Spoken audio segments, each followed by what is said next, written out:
स्मरण कर गंगा को स्वर्ग नहीं जीवा पूर्वरु ब्रह्मदेव तुमको एक पुत्रीर वरदान देइथिले। स्वरूप आउ गुण रे सुशोभित त्रिलोकरे परम पूज्या एई पुत्री द्वारा तुमे निजर माता हेबार प्रत्येक दायित्व प्रत्येक स्वप्न पूर्ण करि परिबो। आदि शक्ति बध तांको जन्मर तत्क्षणात् करिदेब। आज पूर्वरु मो निजर कौनसी निर्णय रे एते आत्मग्लानि होई नथिला तारकासुर।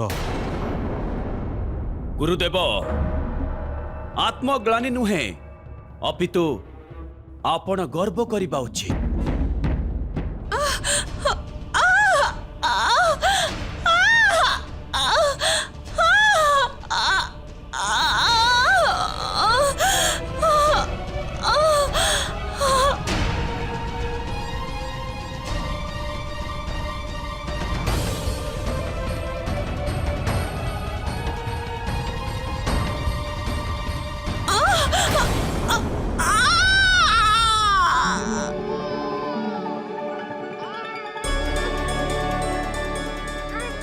महाराज पुत्री हेची।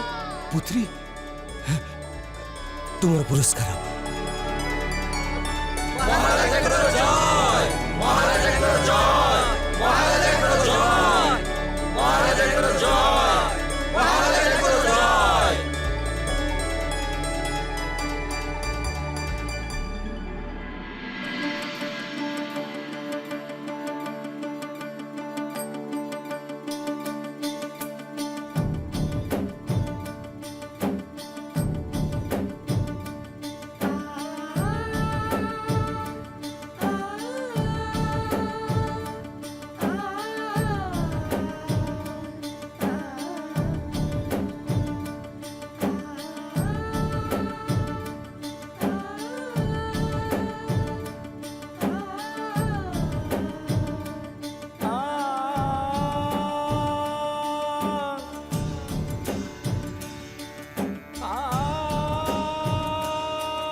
पर्वत राजा पुत्री रूपरे आदि शक्ति जन्मरु एपरि प्रतीत हेउछि जे जेपरि समग्र सृष्टि नूतन भावरे जन्म हेछि।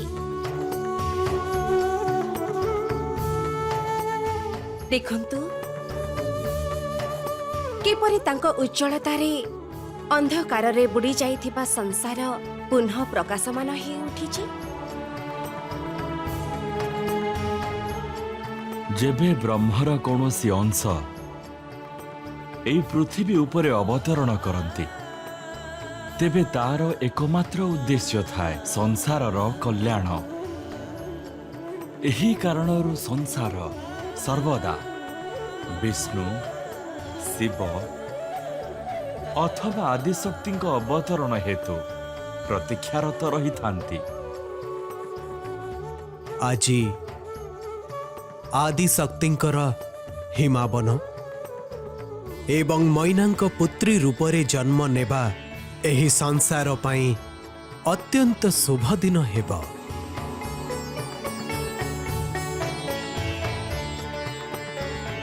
एही संसार सर्वदा यार स्मरण एक परम पावन दिवस रूपरे करिबो।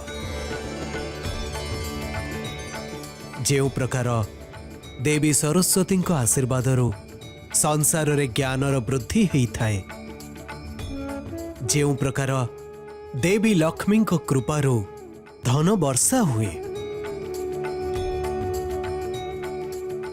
सेही प्रकारे आदि शक्ति एही रूप संसार को सुख एवं शांति प्रदान करिबे।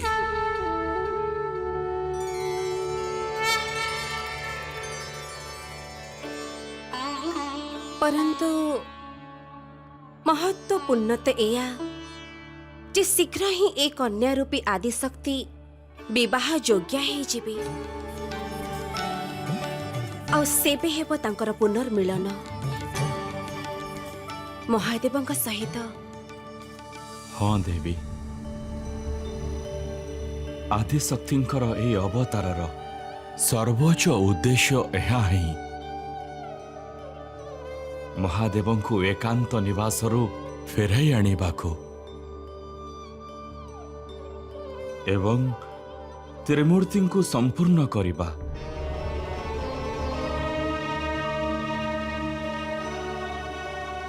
परंतु मते भय एई कथा पाई जे जेतेबेले समय आसीबो तेबे महादेव आदिशक्तिଙ୍କୁ पुनः स्वीकार करिवे अथवा निज दुख समेत जो अंधकार रे हजे जाइछंती सेथिरु से केबे भी बाहर को आसी पारिबे नाही।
बहुरूपा तुमे तुम मायावी शक्ति द्वारा कौनसी भी रूप धारण करिबार सक्षम।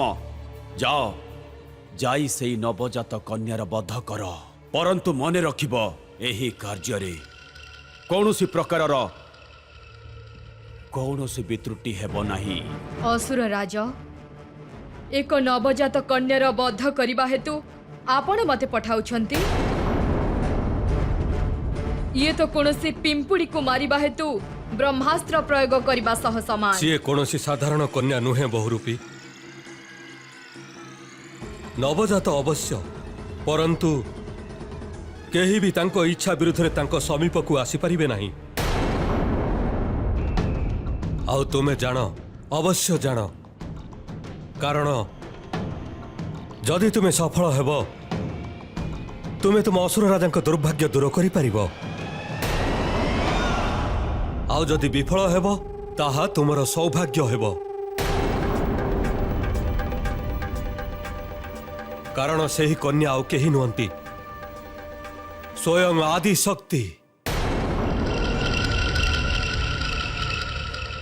जदि यह सत्य जे आपण स्वयं आदि शक्ति तेबे मते एही वरदान दियंतु। वरदान दियंतु जे मो मनरे एई मुहूर्त रे जेउ इच्छा अछि ताहा पूर्ण हेउ। कौन आपण को ज्ञात अछि जे से इच्छा कौन? भ्रमर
এই সমগ্র জগতরে ୟାଙ୍କଠାରୁ ରୂପବାନ ୟାଙ୍କଠାରୁ ତେଜସ୍ୱିନୀ ପୁତ୍ରୀ ଅନ୍ୟ କାହାର ହୋଇପାରିବେ ନାହିଁ।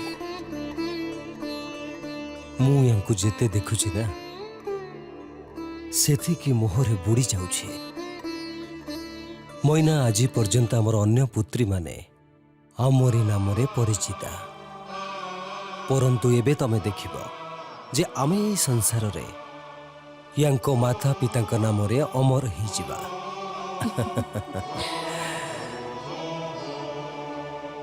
हाँ स्वामी, मते भी सही परी प्रतीत हेउछि जेपरी आमर समस्त कष्ट दूर होइजिब।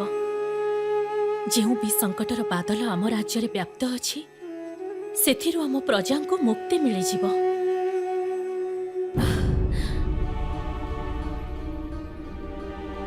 कथा कौन स्वामी, आपण एते चिंतित काहेकि? चिंतित नहीं तो मते कि कथा पे चिंता हेब? कौनसी कथा नहीं। तेबे आपणको गुप्तचर आपणको भेटिबाको काहेकि आसीथिले? से एपरी केउ सूचना देले आपणको जहा सुनी क्षणिक मध्यरे आपणको मुखरे पुत्री सुख स्थान रे चिंता आउ समस्यार रेखा उजागर हो गला? कहंतु ना स्वामी, जदि आपणक सह समस्त सुख भोग करि पारे तेबे कोन आपणक चिंता उपरे मोर कोनोसी अधिकार नाही? नहीं मोइना, सेमिति किछि नहीं। समस्या से पुरातन नागराज गुप्तचर ठारू प्राप्त होइथिबा सूचना अनुसार नागराज पुनः आक्रमण करने को चाहूचंती आम राज्य उपरे। मो अनुपस्थितिर सुजोग उठेबाकू चाहूचंती से। के जानी एते शताब्दीरू नागराजंक द्वारा चली आसुथिबा उत्पीड़नरू मु मो प्रजांकु केबे मुक्ति देई परिबी? मैना मते शीघ्र ही हिमालय मार्ग रे प्रस्थान करबाकू पड़िबो। कौन आपण नागराजंक सहित युद्ध करबा पई योजना करूनाहंती तो? आपणक अनुपस्थिति रे जदि आपणकर पुत्री उपरे कोनसे विपद आसे तेबे तेबे मु कोन करिबी? निश्चिंत रुहंतु, आम पुत्रींकर किछि हेब नाही। तुमे विश्राम कर।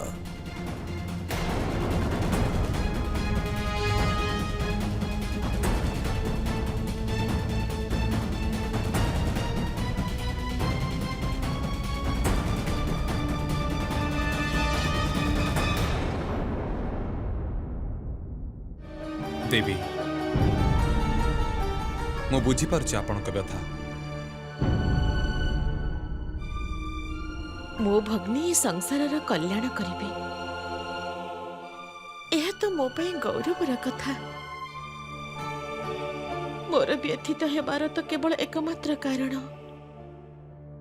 जे मो मध्यरे एपरि की त्रुटि थिला जे मो महादेवଙ୍କ हृदय को मो प्रति आकर्षित करि पारिली नाही।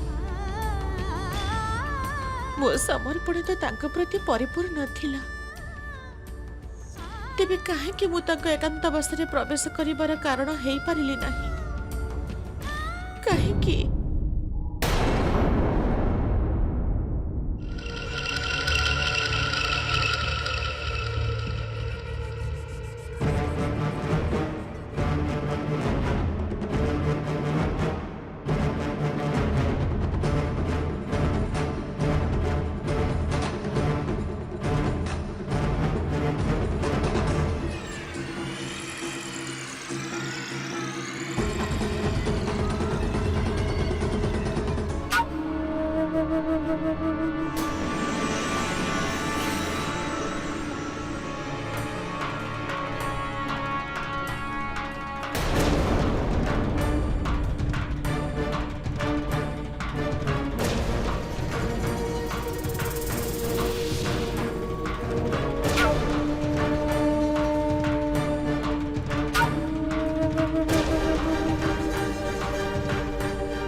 अरे मैना तुमे तांको नहीं कुआडे जाउछ? ଭିତରର ତାପ ବୋଧହୁଏ ତାଙ୍କୁ କଷ୍ଟ ଦେଉଥିଲା ସେଥିପାଇଁ ମୁଁ ତାଙ୍କୁ ଶୁଦ୍ଧ ପବନରେ ଭ୍ରମଣ କରି ନେଇ ଆସିବି। चल मु भी तुम सहित जीवे। एते रातिरे तुमे एकाकी भ्रमण करबा ठीक हेबो नहीं। ଏହାର କୌଣସି ଆବଶ୍ୟକତା ନାହିଁ ସ୍ୱାମୀ। ଚତୁଃପାର୍ଶ୍ୱରେ ଆମ ସୈନିକମାନେ ତ ଅଛନ୍ତି। हाँ सेमाने तो अछंते। ଆପଣ ଚିନ୍ତା କରନ୍ତୁ ନାହିଁ। ठीक अच्छे काली प्रभात रे मते हिमालय क्षेत्र पई प्रस्थान करबा को पड़िबो। सेही विषय रे तुम सहित किछि कथा हवार अछि। ମୁଁ ଏଇ କିଛି କ୍ଷଣ ମଧ୍ୟରେ ଆସୁଛି। ଆପଣ ସେ ପର୍ଯ୍ୟନ୍ତ ବିଶ୍ରାମ କରନ୍ତୁ। ठीक अच्छे।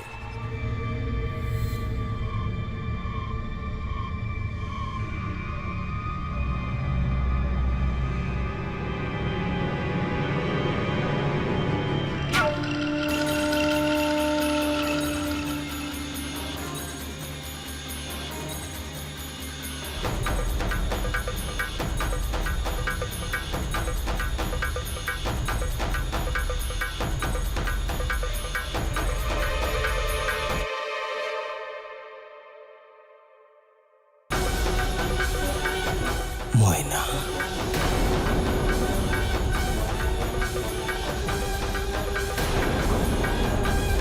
ये किपरि संभव? ना ना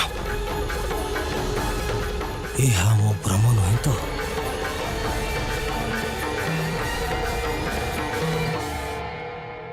तेबे मैना मैना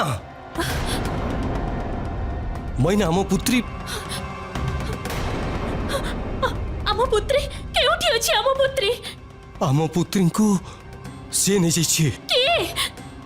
सी सैनिक दास दासी माने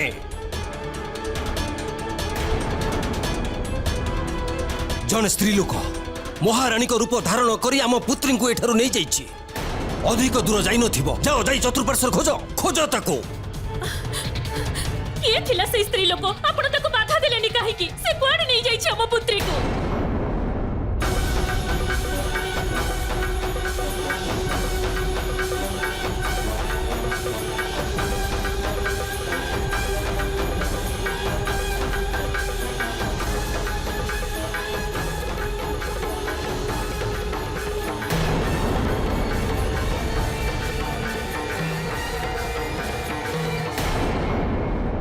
शुक्राचार्य कहिथिले जे तुम निकटको जीवा मध्य असंभव, परंतु देख मु तुमको एठाको उठेई नहीं आसीछि। शुक्राचार्य एक कथा भी कहिथिले जे तुम बद्ध करिबा असंभव, परंतु एही ज्वालामुखी रे पड़िबा परे जीवित रहिबा तो दूरर कथा तुम मृत शरीरर अवशेष भी मिलिब नाही।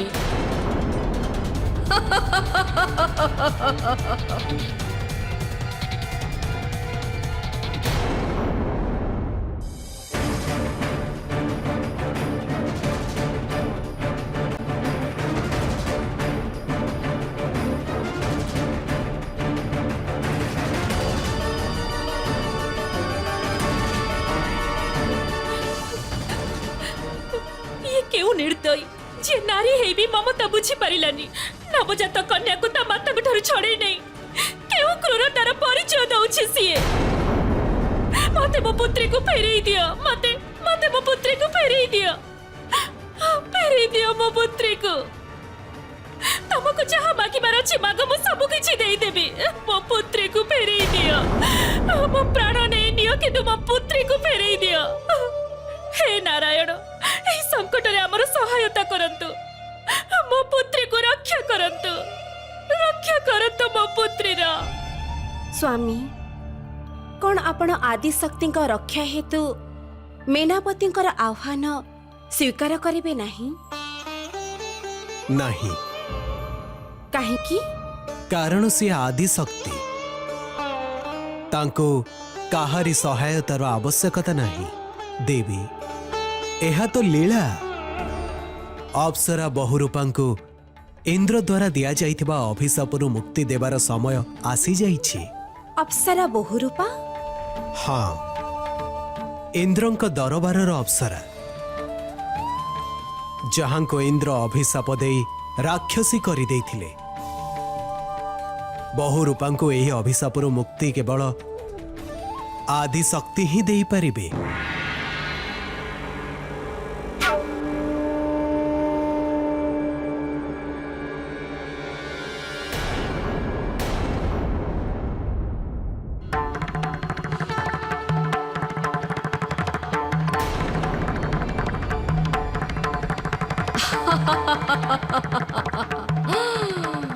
ତୁମର କୌଣସି ପ୍ରୟାସକୁ ମୁଁ ସଫଳ ହେବାକୁ ଦେବି ନାହିଁ। ଆଜି ଏଇ ଜ୍ୱାଳାମୁଖୀର କ୍ଷୁଧା ତୁମ ଦ୍ୱାରା ନିବାରଣ ହେବ।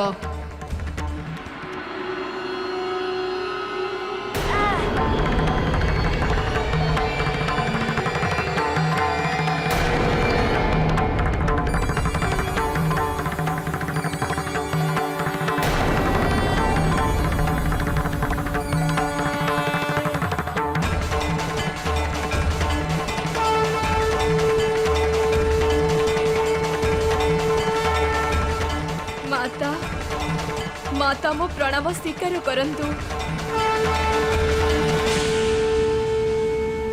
ଆପଣ ମୋତେ ଦେଇଥିବା ବରଦାନ ପୂରଣ କରିଛନ୍ତି। ମାତା, ସେହି ସମୟରେ ମୋର ଇଚ୍ଛା ଆପଣଙ୍କ ବଧ କରିବାକୁ ଥିଲା, ପରନ୍ତୁ ମୋର ପରୋକ୍ଷରେ ଇଚ୍ଛା ଆପଣଙ୍କ ହସ୍ତରେ ମୃତ୍ୟୁବରଣ କରିବା ପାଇଁ, ଯେପରି ମୁଁ ଅଭିଶାପରୁ ମୁକ୍ତ ହୋଇ ନିଜର ବାସ୍ତବିକ ରୂପରେ ଆସିପାରିବି, ଯେପରି ମୁଁ ସ୍ୱର୍ଗକୁ ଯାଇ ନିଜ ସ୍ଥାନ ପ୍ରାପ୍ତ କରିପାରିବି। ମାତା, ଆପଣ କଲ୍ୟାଣକାରୀ, ଆପଣଙ୍କୁ ମୋର ଶତ ଶତ ପ୍ରଣାମ।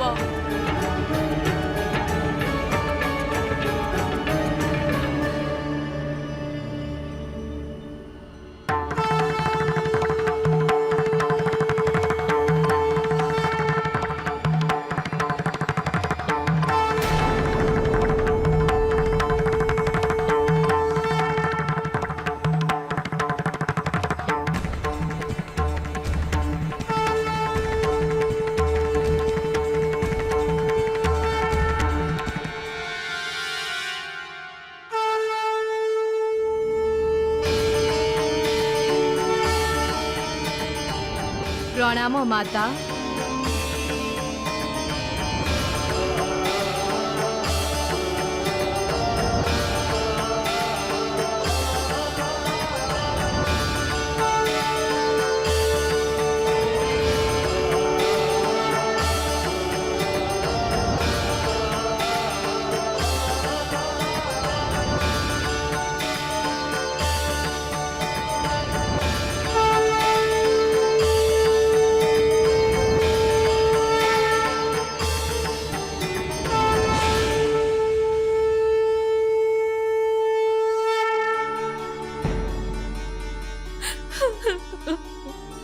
ଆମ ପୁତ୍ରୀଙ୍କର କେହି କିଛି କ୍ଷତି କରିପାରିବେ ନାହିଁ।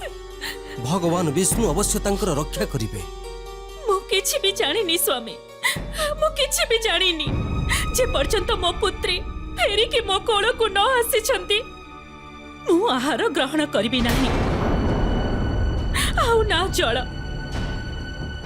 ଜାଣିନି ସେ କିଏ ଥିଲା, କିଏ ଥିଲା। ସିଏ ରାକ୍ଷସୀ ଥିଲେ, ବହୁରୂପା।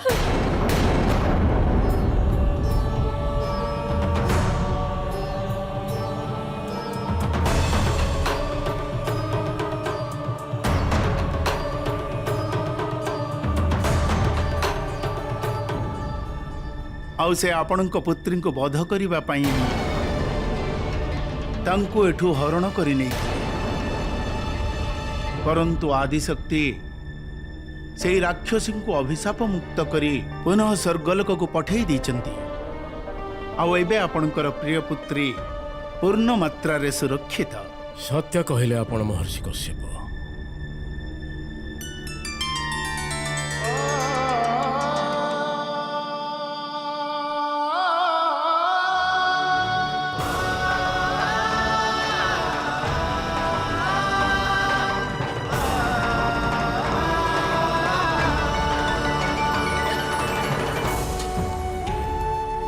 हे विष्णु आपण जड़े माता गुहार शुणिले मु धन्य हो गली प्रभु मु धन्य हो गली।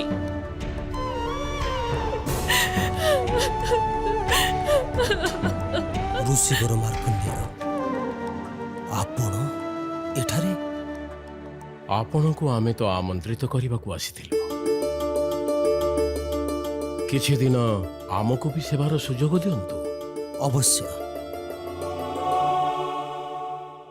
परंतु एबेठारु मु जुआड़े जीवे मो पत्नी आउ मो पुत्री मो सहित जीवे।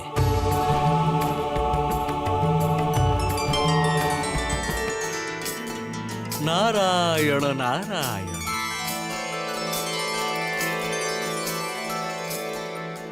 देवर्षि नारदों को कोटि कोटि प्रणाम। पर्वत नरेश हिमावन आउ देवी मैनावती आपण को आपण पुत्री पाई कौनसी भय रहा कथा नुहे। से निजर रक्षा करिबा पाई स्वयं सक्षम। संसारर कौनसी शक्ति तांकर कौनसी अनिष्ट करि परिबो नहीं। सेथिपाई आपण दुई जण निश्चित हो जात। संसारर समस्त नारींक मध्यरु ये परम साध्वी हेबे आउ समस्त उत्तम लक्षण तांक मध्यरे विद्यमान अछि। संपूर्ण जगत आपणक पुत्री को पार्वती नाम रे जानिबे।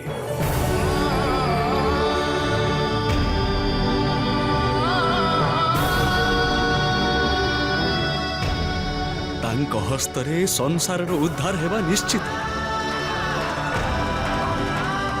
उचित हेब जदि पार्वती महर्षि दधीची आश्रम रही सेठारे तांको महादेवों ज्ञान प्राप्त हेब आउ महादेवों को जानिबा ही तांको प्राप्त करिबा।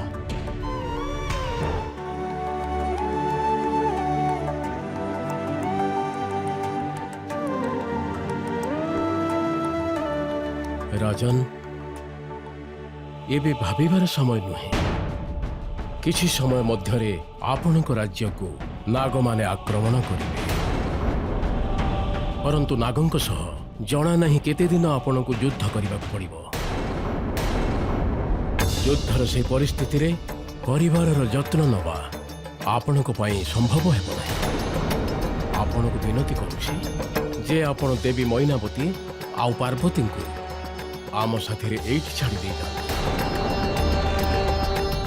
आपन युद्धरु न फेरिबा जाए ए तुहे एठारे आम आश्रम रे सुरक्षित रहिबे। सतींक पिंड को रक्षा करी आपन जो आमर उपकार करिसंती सेही कारणरु आपनक परिवारर देखाशुना करी आमे सेही ऋणरु मुक्त होई जिवु। ऋषिवर सतींक पिंड को रक्षा करिबा तो आमर धर्म थिला परंतु ई समय रे निज परिवार को आपनक सुरक्षा छाड़ी युद्ध को जिबा उचित लागुची मते। ये आपण कोन कहउछंती? आपण हमको एही स्थान रे शिव संप्रदाय लोकंक भरोसा रे किपरि छाड़ी देई जाई परिबे? कोन आपण भूली जाइछंती जे जेउ नागंक सह युद्ध करबा पई जाउछंती तांको ऊपर शिवंक कृपा अछि। आ जदि सेही नाग हमर मित्र न ही पारंती तेबे शिव संप्रदायर लोक हमर रक्षक किपरि हेई परिबे? नहीं स्वामी आमे आपणक सहित जीवो आमे एठारे रहिबो नाही। मैना एपरि नुहे मोर ए ऋषि गणक ऊपर संपूर्ण भरोसा अछि। आपणकर थाई पारे स्वामी मोर नाही। देवी जेते बेले आपण महादेवों को देखिछंती समस्तंक प्राण रक्षा करिबा बेले सेते बेले आपणक मनरे महादेवों प्रति एते संदेह काई? नागंक प्रति आपणक शत्रुता व्यक्तिगत ताकू महादेवों सह जोड़ंतु नहीं। मो स्वीकार करुछि आपण माने हमर शत्रु नहंती परंतु भगवान विष्णु को ऊपर मोर पूर्ण भरोसा अछि। से सर्वशक्तिमान सी आम माता पुत्रींकर रक्षा अवश्य करि परिबे। देवी ଆପଣଙ୍କର ଏକଥା କହିବା ଉଚିତ ଯେ ଭଗବାନ ଶ୍ରୀବିଷ୍ଣୁ ସର୍ବଶକ୍ତିମାନ, ପରନ୍ତୁ ଏ ସମୟରେ ଚତୁଃପାର୍ଶ୍ୱରେ ପୃଥିବୀରେ ତାରକାସୁରର ଆତଙ୍କ ଖେଳି ଯାଇଛି। ଆଉ ଏପରି ପରିସ୍ଥିତିରେ ଆପଣଙ୍କୁ ଶିବ ଭକ୍ତଙ୍କ ଆଶ୍ରମରେ ରହିବା ହିଁ ଉଚିତ ହେବ। ଇଏ ପୃଥିବୀ ଲୋକ, ସମସ୍ତ ଦେବତା ନିଜ ନିଜ ଲୋକରେ ନିବାସ କରିଥାନ୍ତି। କେବଳ ଭଗବାନ ଶିବ ହିଁ ଏ ପୃଥିବୀ ପୃଷ୍ଠରେ ନିବାସ କରନ୍ତି। ଅସୁରଙ୍କଠୁ ଆପଣଙ୍କ ରକ୍ଷା ଶିବଙ୍କୁ ଉପାସନା କରୁଥିବା ଶିବ ସମ୍ପ୍ରଦାୟଙ୍କ ଆଶ୍ରମରେ ହିଁ ହେଇପାରିବ। ଆଉ ତାପରେ ଆମେ ଆଶ୍ରମ ଛାଡ଼ି ଅଧିକ ସମୟ ଏଠି ରହିପାରିବୁ ନାହିଁ।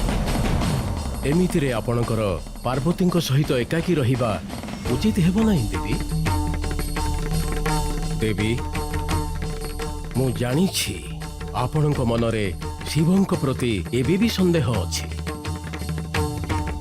ଏହି ସନ୍ଦେହକୁ ଦୂର କରିବା ପାଇଁ ମୁଁ ଆପଣଙ୍କୁ ଶିବଙ୍କ କଥା ଶୁଣାଉଛି। ମୋର ସମ୍ପୂର୍ଣ୍ଣ ବିଶ୍ୱାସ, ଏହା ଶୁଣିବା ପରେ ଆପଣଙ୍କ ମନରେ ମହାଦେବଙ୍କ ପ୍ରତି ଯାହା ବି ସନ୍ଦେହ ଅଛି ତାହା ଦୂର ହୋଇଯିବ। ଆଜି ମୁଁ ଶିବତ୍ୱଙ୍କ ଏଇ କଥା ଭଗବାନ ବିଷ୍ଣୁଙ୍କୁ ସାକ୍ଷୀ ରଖି ଶୁଣାଉଛି।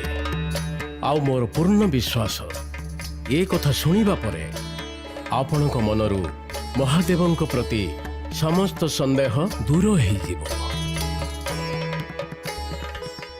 ଏଇ କଥା ଲୀନ ଭବର କଥା, ଅର୍ଥାତ୍ ଏହି ସୃଷ୍ଟିରେ ସର୍ବପ୍ରଥମେ ଶିବଲିଙ୍ଗଙ୍କ ଉଦ୍ଭବ କିପରି ହେଲା ଆଉ କିପରି ସାରା ସଂସାର ସମଗ୍ର ସୃଷ୍ଟି ଶିବଲିଙ୍ଗଙ୍କ ଆରାଧନା କରିବାକୁ ଲାଗିଲେ। ଏହି ଘଟଣା ସେହି ସମୟର ଯେତେବେଳେ ସୃଷ୍ଟିର ଉତ୍ପତ୍ତି ହେଇନଥିଲା। ଗ୍ରହ, ନକ୍ଷତ୍ର, ଧରିତ୍ରୀ, ପଞ୍ଚତତ୍ତ୍ୱ କାହାର କୌଣସି ଅସ୍ତିତ୍ୱ ନଥିଲା। କେବଳ ଶୂନ୍ୟ ଥିଲା, ମହାଶୂନ୍ୟ। ଯେତେବେଳେ ସମ୍ପୂର୍ଣ୍ଣ ବ୍ରହ୍ମାଣ୍ଡରେ କାହାରି କୌଣସି ଅସ୍ତିତ୍ୱ ନଥିଲା, ନା ଜଳ ଥିଲା, ନା ସ୍ଥଳ ଥିଲା, ନା ଅନ୍ତରିକ୍ଷ, ପ୍ରକୃତି ଆଉ ପୁରୁଷର ସମ୍ମିଳିତ ସମ୍ଭବ ନଥିଲା, ନା ବୀଜ ଥିଲା, ନା ତାର ସନ୍ଦର୍ଭ, ସେତେବେଳେ ପରମ ଶକ୍ତି ପରମ ବ୍ରହ୍ମ ଏକ ବ୍ୟକ୍ତ ଊର୍ଜା ରୂପରେ ଆକାର ନେବାକୁ ଲାଗିଲେ। ଆଉ ଭଗବାନ ବିଷ୍ଣୁଙ୍କ ନାଭିରୁ ବ୍ରହ୍ମାଙ୍କ ଜନ୍ମ ହେଲା।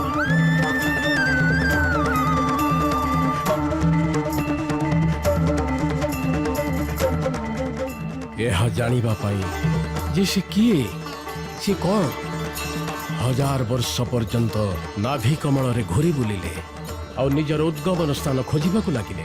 ବ୍ରହ୍ମା ଓ ବିଷ୍ଣୁଙ୍କର ଜନ୍ମ ହୋଇସାରିଥିଲା। ଦୁହେଁ ଦୁହିଁଙ୍କ ବିଷୟରେ ଅଜ୍ଞ ଥିଲେ ଆଉ ଅଜଣା ମଧ୍ୟ। ଜନ୍ମ ସହିତ ପ୍ରାସ, ପ୍ରାସ ସହିତ ତୁଳନା, ଆଉ ତୁଳନା ସହିତ ଅହଙ୍କାର। ଜନ୍ମ ନେବା ପରେ ଯେଉଁ ବିଡ଼ମ୍ବନା ମନୁଷ୍ୟଙ୍କର ହୁଏ, ସେହି ବିଡ଼ମ୍ବନା ବ୍ରହ୍ମା ଓ ବିଷ୍ଣୁଙ୍କର ମଧ୍ୟ ହେଲା।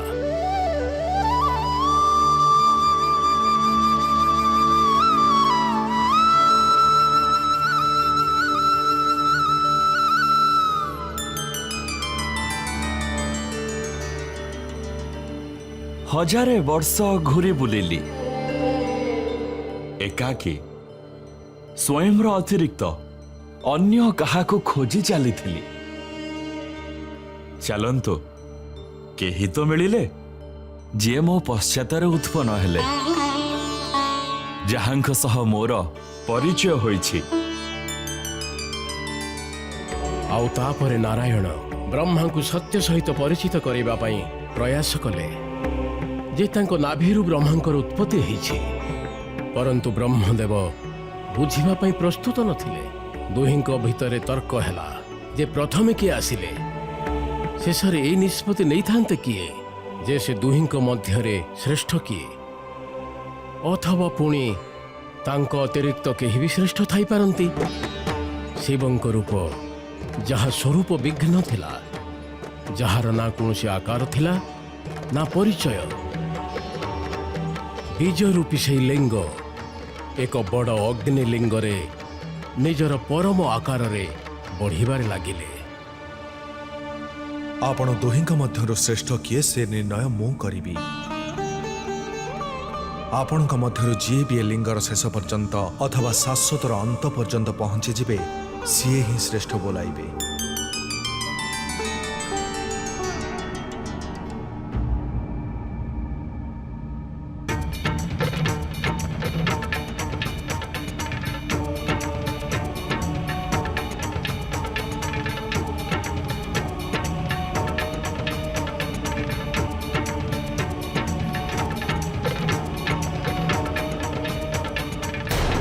ହଜାର ହଜାର ବର୍ଷ ଧରି ସେ ଦୁହେଁ ସେହି ଅଗ୍ନିଲିଙ୍ଗର ଶାଶ୍ୱତ ଅନ୍ତ ଖୋଜିବାକୁ ଲାଗିଲେ, ପରନ୍ତୁ ଅନ୍ତ ପାଇପାରିଲେ ନାହିଁ।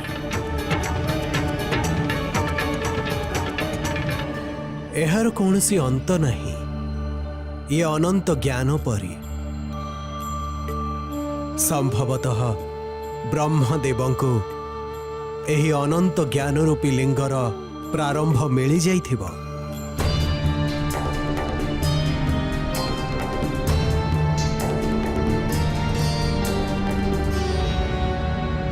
କେତକୀ ଏହା ଅନ୍ତ ନାହିଁ ବ୍ରହ୍ମଦେବ। ମୋତେ ଜ୍ଞାତ ଅଛି ମୁଁ ହିଁ ସର୍ବଶ୍ରେଷ୍ଠ, ମୁଁ ହିଁ ପ୍ରଥମ। ଏଇ ଅନନ୍ତ ପ୍ରାରମ୍ଭକୁ ମୋତେ ଖୋଜିବାର କ'ଣ ଆବଶ୍ୟକତା ଅଛି? ମୁଁ ତ ସ୍ୱୟଂ ଅନନ୍ତ।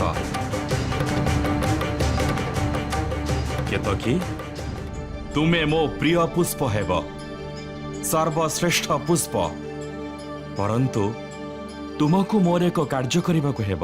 ଯଥା ଆଜ୍ଞା ବ୍ରହ୍ମଦେବ।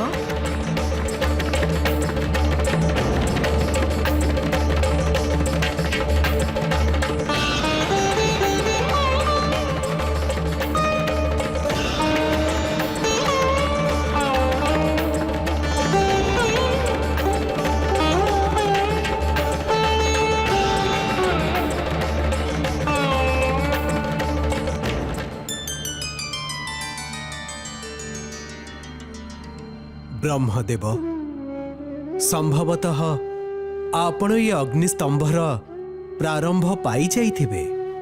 କେତକୀ ପୁଷ୍ପ ତାର ପ୍ରମାଣ। ଅସତ୍ୟ ଏହା।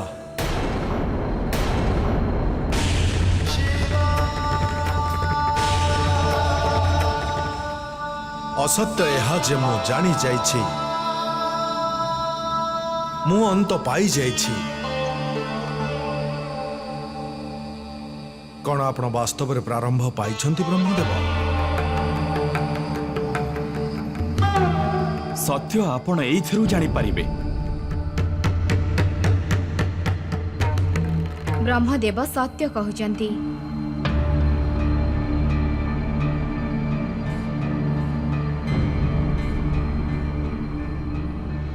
ଆପଣ କ'ଣ କହିବେ ନାରାୟଣ? ଯିଏ ଅନନ୍ତ, ଯାହାର କୌଣସି ଅନ୍ତ ନାହିଁ,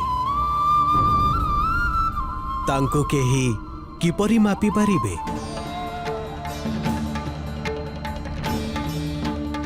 ଏହି ଅଗ୍ନିସ୍ତମ୍ଭ ତ ଜ୍ଞାନ ପରି, ଯାହାର ନା କୌଣସି ଅନ୍ତ ଅଛି ଆଉ ନା ପ୍ରାରମ୍ଭ।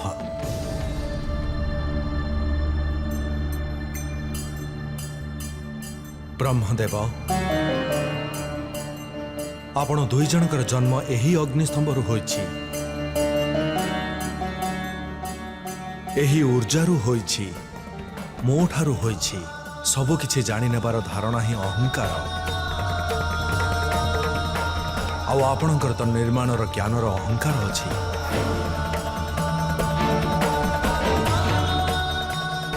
ଆପଣ ସୃଷ୍ଟିକର୍ତ୍ତା ତ ହେବେ, ପରନ୍ତୁ ଆପଣଙ୍କର ଏହି ଅହଙ୍କାର କାରଣରୁ ଆପଣ କେବେ ବି ପୂଜିତ ହେବେ ନାହିଁ।